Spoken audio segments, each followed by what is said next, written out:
ओम शांति। आज की अव्यक्त मुरली 26 नवंबर सन 1981 से लिया गया है, जिसका शीर्षक है सहयोगी ही सहज योगी।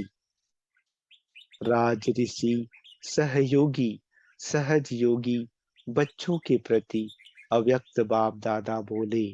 आज बाप दादा अपने स्वराज्य अधिकारी राज ऋषि भविष्य में राज्यवंशी बच्चों को देख रहे हैं। सभी सहज योगी अर्थात राज ऋषि हो। बाप दादा सभी बच्चों को वर्तमान वरदानी समय पर विशेष वरदान कौन सा देते हैं? सहज योगी भव। यह वरदान अनुभव करते हो। योगी तो बहुत बनते हैं, लेकिन सहज योगी सिर्फ संगम योगी आप श्रेष्ठ आत्माएं बनती हो, क्योंकि वरदाता बाप का वरदान है। ब्राह्मण बने अर्थात इस वरदान के वरदानी बने। सबसे पहला जन्म का वरदान यही सहज योगी भव का वरदान है।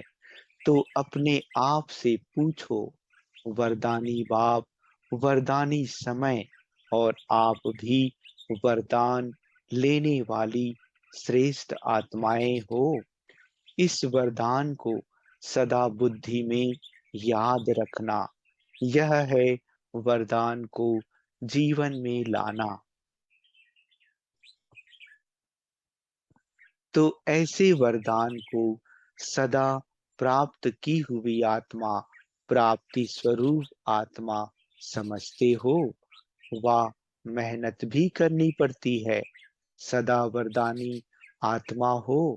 इस वरदान को सदा कायम रखने की विधि जानते हो? सबसे सहज विधि कौन सी है? जानते हो ना? सदा सर्व के और सेवा में सहयोगी बनो।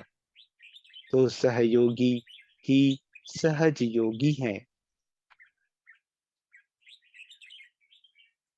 कई ब्राह्मण आत्माएं सहज योग का अनुभव सदा नहीं कर पाती। योग कैसे लगाएं, कहाँ लगाएं, इसी क्वेश्चन में अब तक भी हैं। सहज योग में क्वेश्चन नहीं होता है। साथ साथ वरदान है। वरदान में मेहनत नहीं होती है और सहज सदा स्वतः ही रहता है। अर्थात सहज योगी वरदानी आत्मा स्वतः निरंतर योगी होती है। नहीं रहते इनका कारण? प्राप्त हुए वरदान को वह ब्राह्मण जन्म के इस अलौकिक गिफ्ट को संभालना नहीं आता। स्मृति द्वारा समर्थी रखने में अलबेले बन जाते हो। नहीं तो ब्राह्मण और सहज योगी ना हो तो ब्राह्मण जीवन की विशेषता ही क्या रही? वरदानी होते भी सहज योगी नहीं तो और कब बनेंगे? यह नशा और निश्चय सदा याद रखो।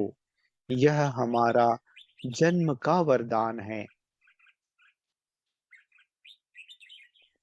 इसी वरदान को सर्व आत्माओं के प्रति सेवा में लगाओ। सेवा में सहयोगी बनना, यही विधि है सहज योगी की। अमृत वेले से लेकर सहयोगी बनो। सारे दिन की दिनचर्या का मूल लक्ष्य एक शब्द रखो कि सहयोग देना है, सहयोगी बनना है। अमृत वेले बाप से मिलन मनाकर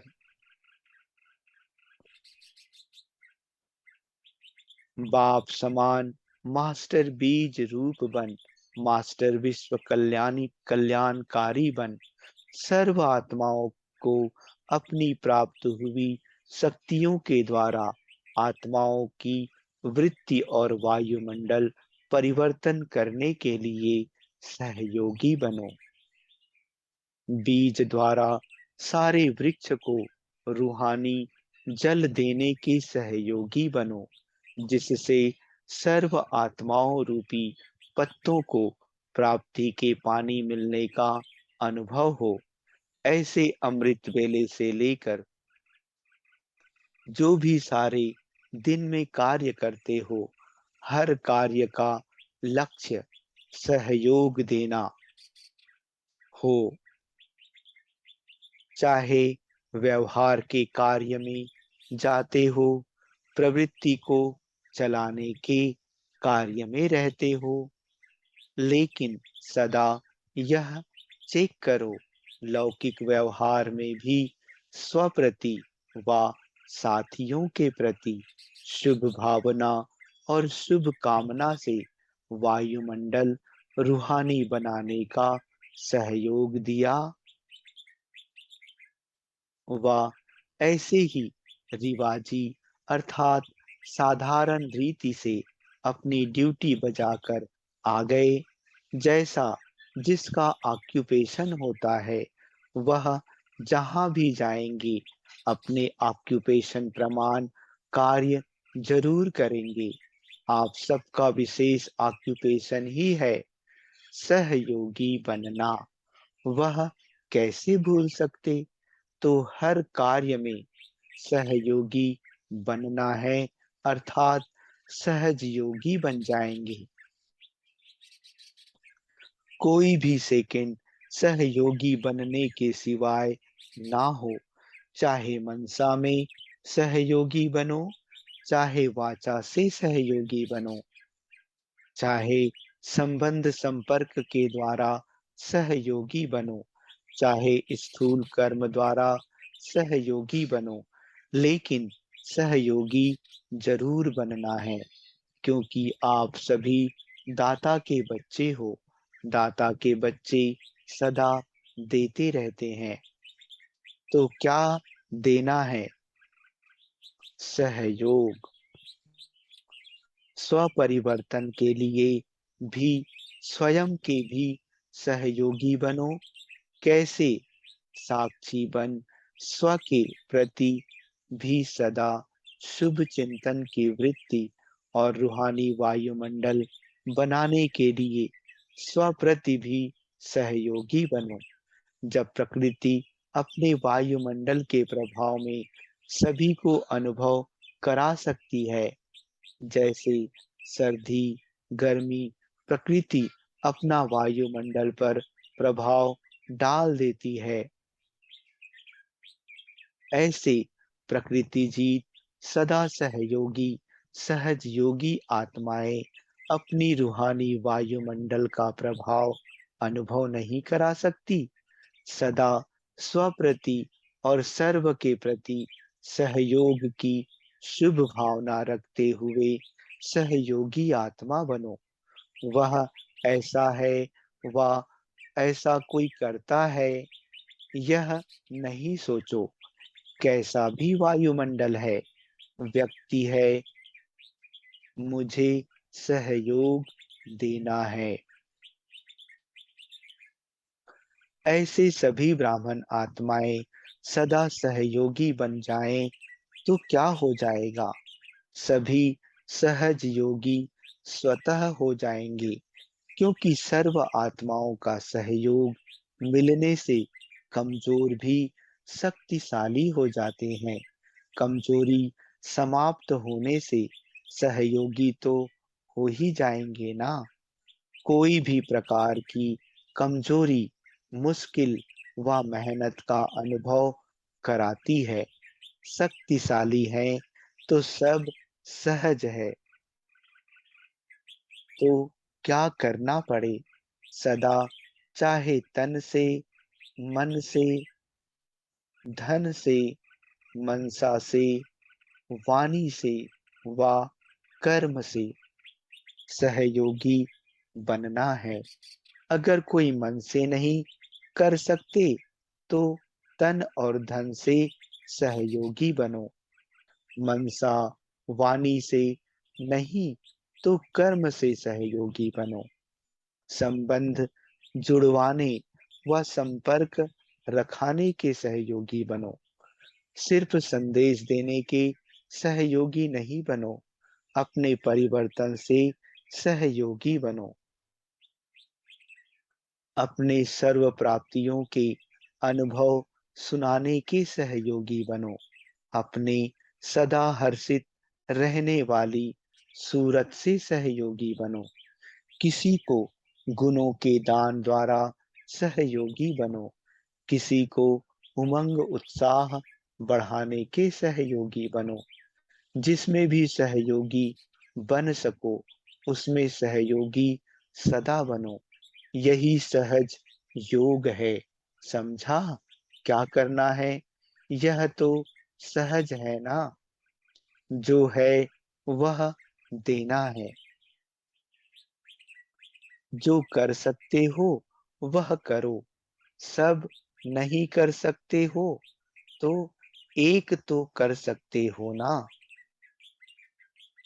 जो भी एक विशेषता हो, उसी विशेषता को कार्य में लगाओ, अर्थात सहयोगी बनो। यह तो कर सकते हो ना। यह तो नहीं सोचते हो कि मेरे में कोई विशेषता नहीं, कोई गुण नहीं, यह हो नहीं सकता। ब्राह्मण बनने की ही बड़ी विशेषता है। बाप को जानने की बड़ी विशेषता है। इसलिए अपनी विशेषता द्वारा सदा सहयोगी बनो। अच्छा, ऐसे सदा सहयोगी अर्थात सहज योगी सदा अपने श्रेष्ठ वृत्ति द्वारा वायुमंडल बनाने के सहयोगी आत्मा, कमजोर आत्माओं को उत्साह दिलाने की सहयोगी आत्मा, ऐसे अमृत वेले से हर समय सहयोगी बनने वाली आत्माओं को बाप दादा का याद प्यार और नमस्ते। पार्टियों के साथ अव्यक्त बाप दादा की मधुर मुलाकात। पहला, साइलेंस की शक्ति से दैवी स्वराज्य की स्थापना। बाप दादा कहते, साइलेंस की शक्ति से सारे विश्व पर दैवी राजस्थान का फाउंडेशन डाल रहे हो ना। वह आपस में लड़ते हैं और बाप दैवी राजस्थान बना रहे हैं। क्या बनना है यह उन्हों को क्या पता। वह तो अपना अपना प्रयत्न करते रहते हैं, लेकिन भावी क्या है उसको तो आप जानते हो। तो सभी बच्चे साइलेंस की शक्ति से दैवी स्वराज्य बना रहे हो ना। उनकी है जबान की शक्ति या बाहुबल शस्त्रों की शक्ति, और आपकी है साइलेंस की शक्ति। इसी शक्ति के द्वारा दैवी राज्य स्थापन हो ही जाएगा। यह तो अटल निश्चय है ना। वे भी समझते हैं कि वर्तमान समय कोई ईश्वरीय शक्ति चाहिए जो कार्य करे, लेकिन गुप्त होने के कारण जान नहीं सकते हैं। आप जानते हो और कर भी रहे हो। पंजाब में वृद्धि तो हो रही है ना। पंजाब भी सेवा का आदि स्थान है। तो आदि स्थान से कोई विशेष कार्य होना चाहिए।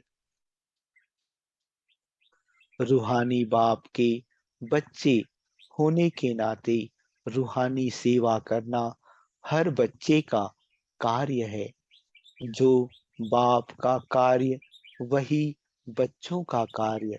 जैसे रूहानी बाप का कर्तव्य है रूहानी सेवा करना, ऐसे बच्चों को भी इसी कार्य में तत्पर रहना है। यह रूहानी सेवा हर सेकंड में, हर कदम में प्रत्यक्ष फल प्राप्त कराती है।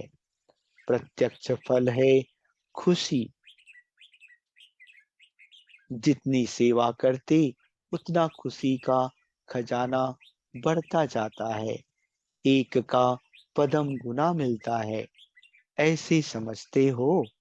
आपका ऑक्यूपेशन ही है रूहानी सेवाधारी। लौकिक में भल कोई भी पोजीशन हो, लेकिन अलौकिक में रूहानी सेवाधारी हो। अगर कोई डॉक्टर है तो रूहानी और जिस्मानी डबल डॉक्टर बनो। वह सेवा करते भी मूल कर्तव्य है रूहानी डॉक्टर बनना। बार बार रोगी आए, इससे तो रोग ही खत्म हो जाए सदा के लिए। तो ऐसी दवाई देनी चाहिए ना। रोगी आता ही है सदा सफा पाने के लिए।